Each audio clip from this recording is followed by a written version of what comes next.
Thank you for listening to the Biblical Editorial Review, which airs Thursdays at 10 p.m. Eastern, 9 p.m. Central, and 7 p.m. Pacific.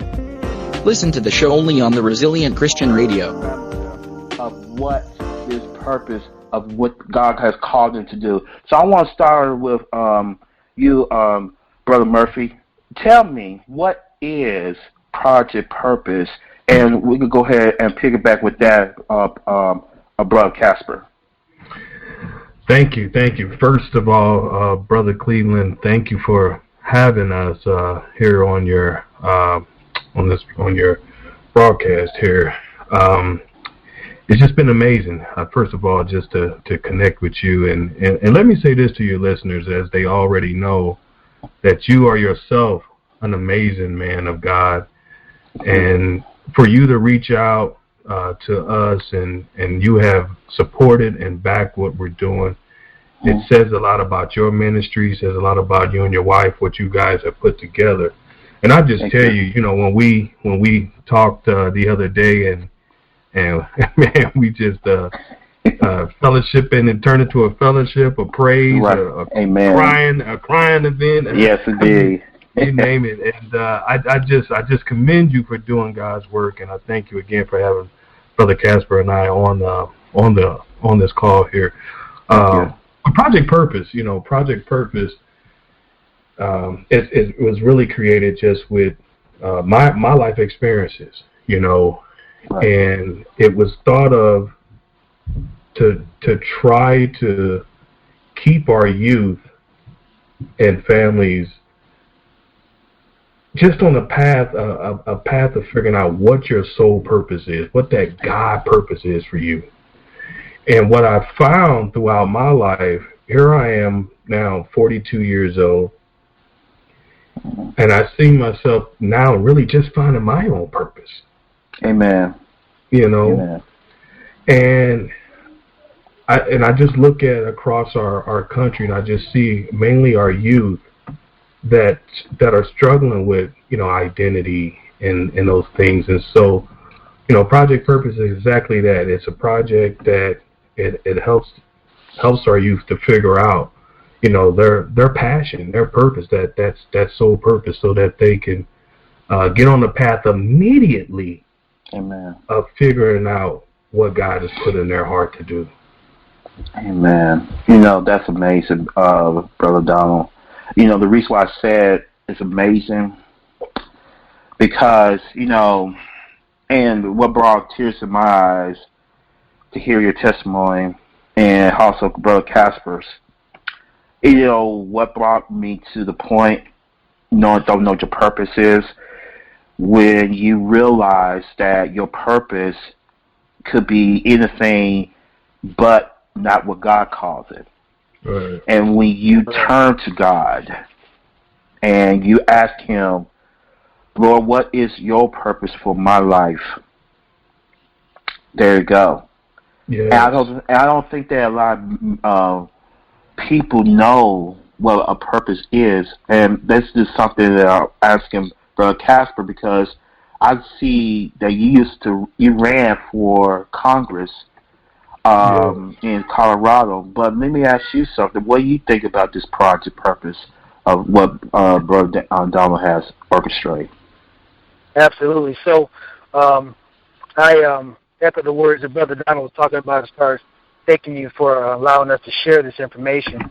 So as I was running for Congress, I really wanted to do some work in the inner city and work on jobs, veterans, and homelessness. And even though I lost that race, I still had that focus. Right. And when Donald was telling me about what he was doing with the teaching the youth in the inner city, I saw a way for me to continue my campaign promise to continue to work in that arena. So I had plans to do other things. I was going to do something else. But once he started to share Project Purpose with me, my plans went on the back burner, and I told him that I would help him 100% to bring Project Purpose to fruition. We'll do whatever we have to do, including contacting the press and whatever it means, whatever it takes to get this out there. Because can you imagine in any community having 50, 100, 300 families that are all seeking their purpose at the same time? Wow. And those all being God-fearing, God-centered purpose families, all seeking their purpose all at the same time. That transforms an entire community. In fact, I believe that could transform the world.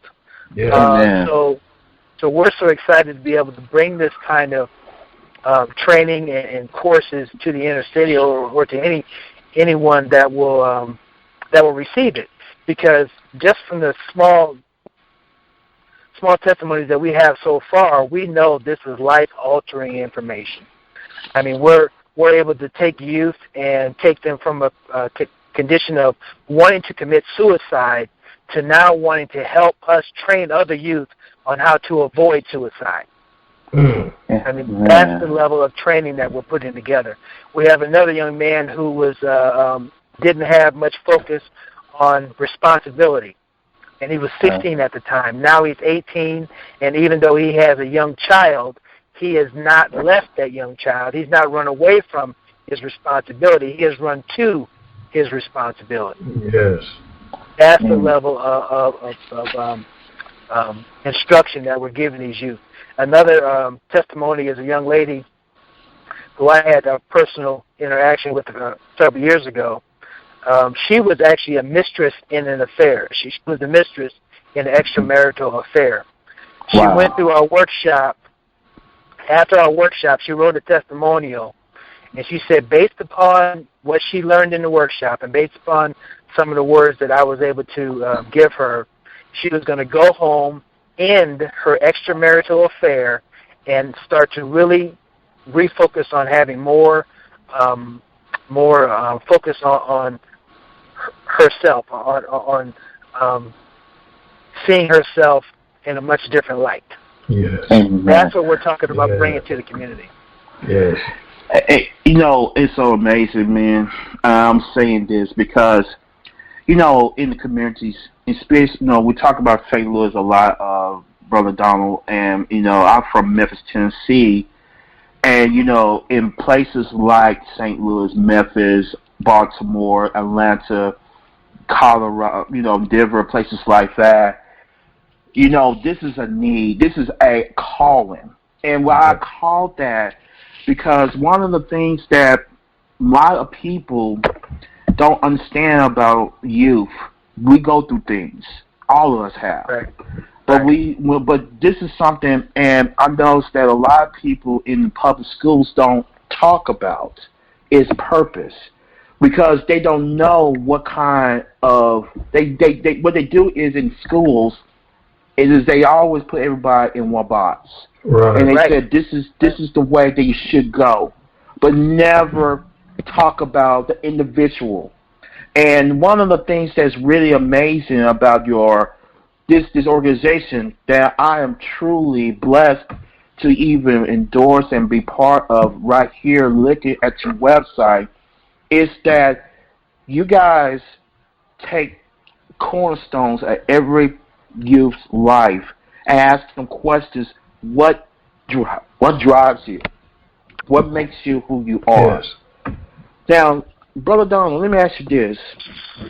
What was the pivot point for you to know for a fact that you knew that God called you to do this project?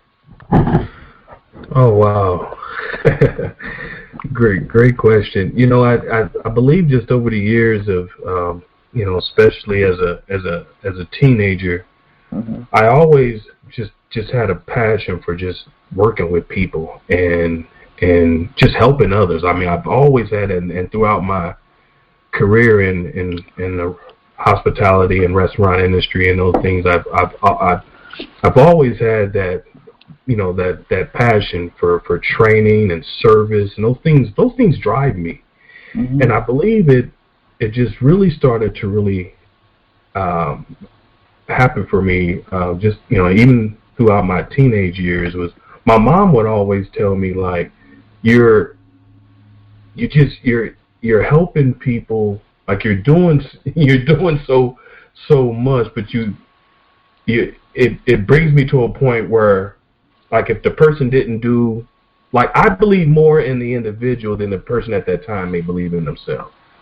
Amen. And so, you know, my mom would be, you know, she would see that I would be hurt if someone didn't do something that I was helping them with, and she would just say, you know, you just got to move on. And I'm going, no, I really want to help this person.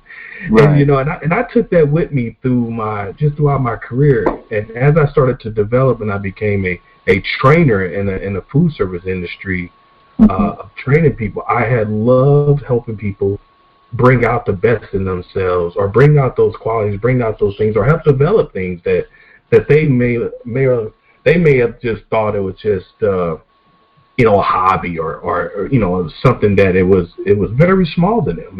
And so that really started firing my engine with this. But to really say what really helped me in this process to figuring out that this was really my purpose of helping someone figure out what their purpose was